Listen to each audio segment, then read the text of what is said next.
Find the defendant, Kyle H. Rittenhouse, not guilty. Kyle Rittenhouse cried, collapsing onto the table after jurors found the 18-year-old not guilty on all charges.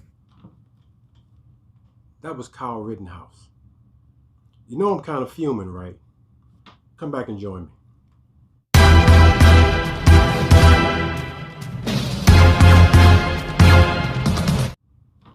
What's up, viewers? Ken Mosley here, aka K Dog, back with another video.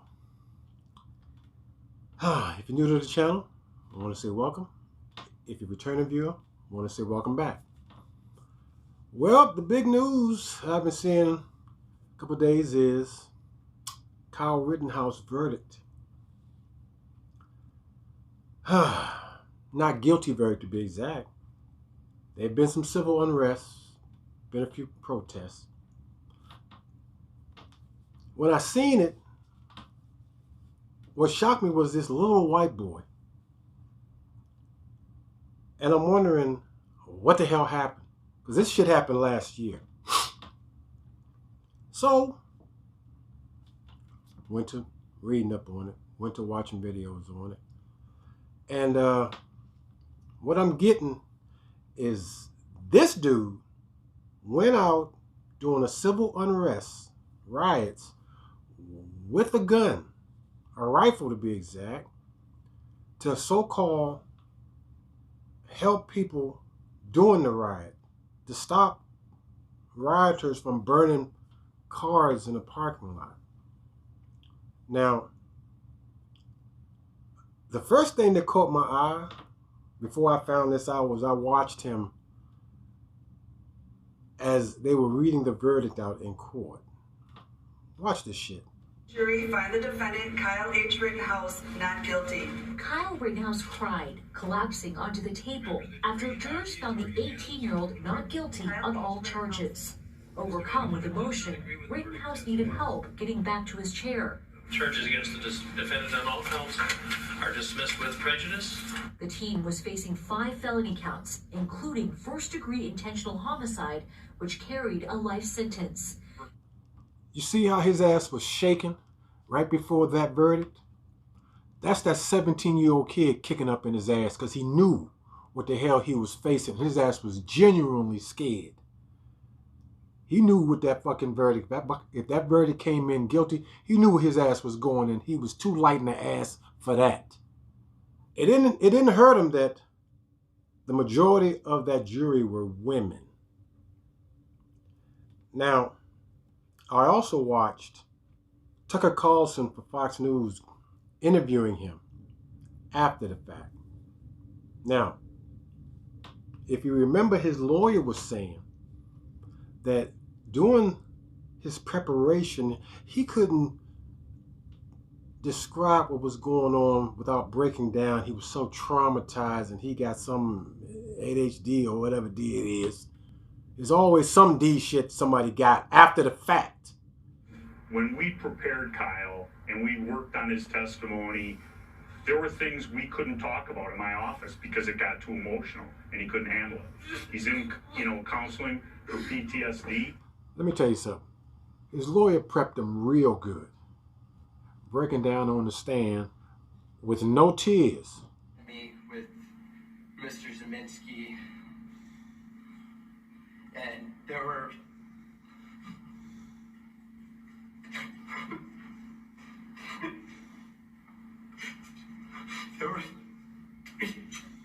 people right there.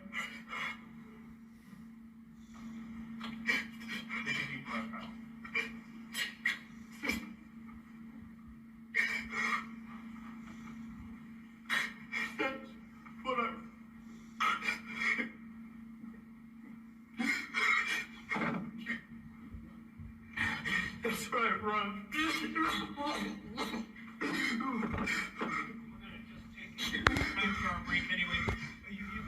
Just relax for a minute, sir.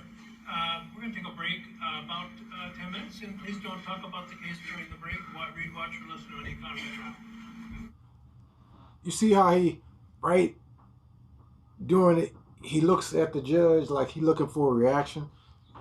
You remember when kids are fake crying and then they look up to see if you reacted. That's exactly what he did. Face dry as the Mojave Desert. Did just enough so the judge can say, let's take a little break. Seeing him in court breaking down, seeing him on the stand, he can't even fucking talk. But watch him doing this Tucker Carlson interview. So, you've been criticized for carrying a firearm into the scene, but it's obvious from the tape that a lot of people, you were not the only one with a firearm. There are rioters with firearms. Was that obvious to you? Yes. So, you saw other people with guns? I did. There was a lot of people on both, like there were rioters with firearms. I remember one very distinctly. Joshua Zeminski was walking around with a pistol in his hand all that night with Joseph Rosenbaum. Where did you first see Rosenbaum? The first time I saw Rosenbaum was the first time he threatened to kill me. It was at the corner of the car source lot that I was at primarily that night, and I was asking people if they needed medical, and he came up to me and Ryan Falch, and he said, if I catch any of you MFers alone, I'm going to effing kill you. Had you ever seen him before? I have not. So you've never seen this guy, he walks up and threatens to kill you out of nowhere? Yes. It was quite shocking. I was like, why would somebody threaten to kill me? I'm just asking if people need help on both sides. I was there just to help anybody that needed, and shockingly, the only people I helped that night were rioters. What kind of sense did you get from Rosenbaum? I mean, that sounds deranged. When he threatened to kill me, I was like, what the heck just happened? I've never, nobody's ever threatened to kill me up until that point. And I was like, that's not something you say to somebody. Damn, he seems awful composed there. Let me show you something else too. I'm gonna show you the opening of that Tucker Carlson interview. It's remarkable just how dishonest, how thoroughly and intentionally dishonest the media coverage of the Kyle Rittenhouse story turned out to be. All of it was a lie. Rittenhouse was not a white supremacist. He was never in a militia. He never crossed state lines with a firearm. The protest in Kenosha was not peaceful. It was a riot, chaotic and violent. Many of the rioters, by the way, carried guns. Rittenhouse was hardly alone. Rittenhouse didn't go to Kenosha looking for trouble. His father lived there. Rittenhouse himself worked as a lifeguard in Kenosha. On August 25th of last summer, Rittenhouse went downtown to stand guard over a car lot. Here's the context. The night before, police in Kenosha had done nothing as the mob burned businesses, including another car lot, all the way to the ground. So the business owner needed Kyle Rittenhouse's help.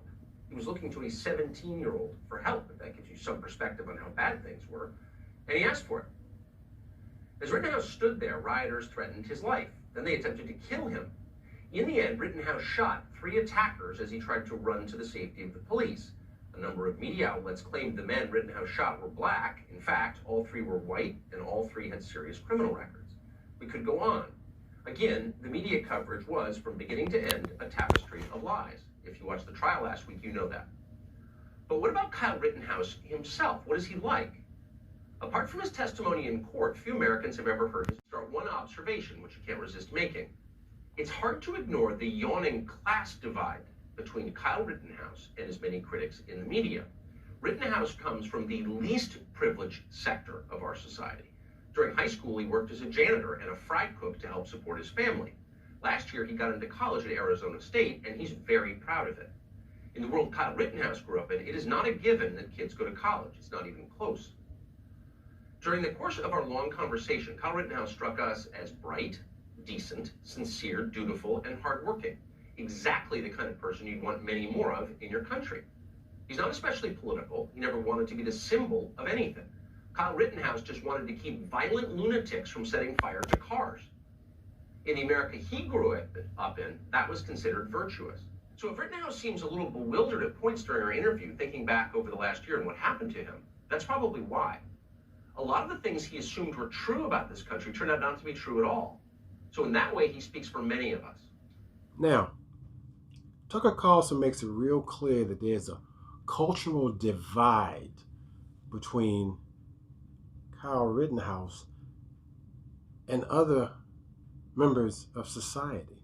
How he's worked as a janitor and a fry cook to help support his family. He was a lifeguard when all this shit happened. Okay, now, we've seen the video of him being attacked in the street.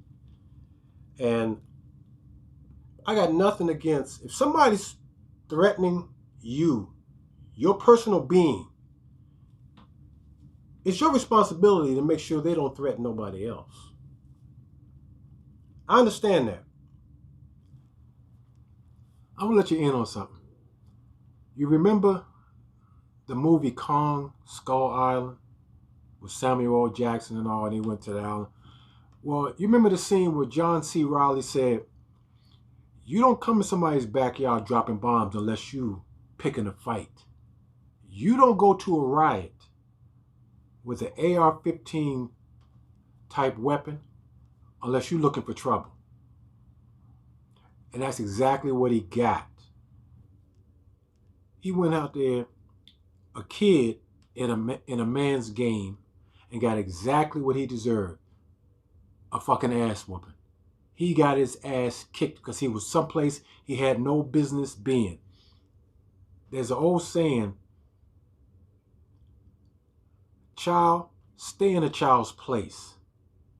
He had no business being there. None. And he got exactly what he deserved. He got his ass whooped. Instead of him trying to be, or shall I say, instead of him knowing who the fuck he is, he tried to be somebody that he wasn't. In the wrong place, at the wrong time. Now he's playing the victim. Our police officers, they're equipped with firearms for one reason: to use them. They're trained to use them. Our military, firearms, lethal weapons of destruction. To do what? To use them. You go out in the street with a firearm thinking somebody ain't gonna call your bluff? Child, please. Better go away with that bullshit. And now he see. You should have stayed your ass home. Here's my problem with all this shit. At the time this happened, he's 17. Hold on. 7 fucking teen. During that whole Tucker Carlson interview, not once did he ask him where the hell he get that gun from.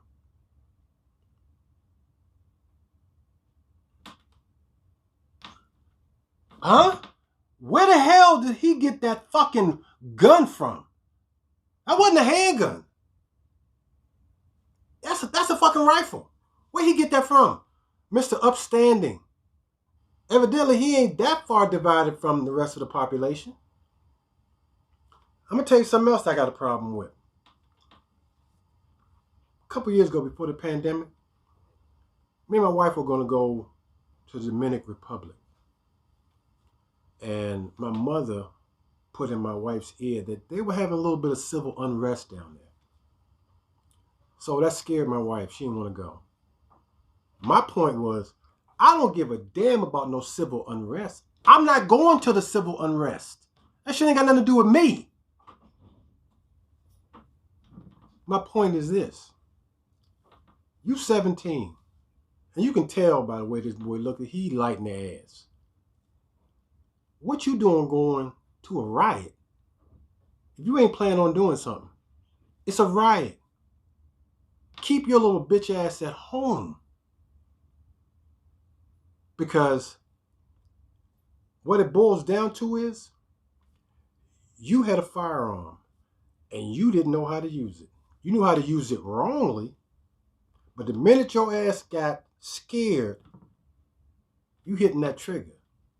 That's what they try to weed out of military guys and police officers. That you don't get shook with a firearm. That the slightest little noise don't scare you to start shooting randomly. His ass shouldn't even been there. Now, like I said before,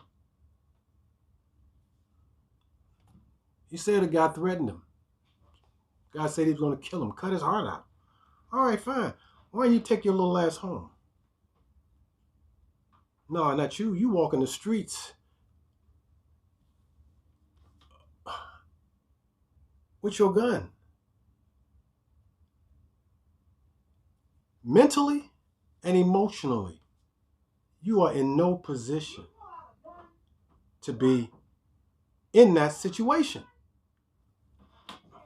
What I got to say to you viewers is, check out Tucker Carlson's interview and you make your decision. Well, that's my rant for today. You got any comments, and I'd love to hear from you, put them in the comment section. Because this topic here, again, I don't see why he should even been there. Because for me, at 17, I wasn't even thinking about having a gun. At 17, I hear about a riot, my ass is staying in the house. I got 4 kids. If there was a riot going on, them kids ain't leaving the house. So again, you got any comments for me? Put them in the comment section.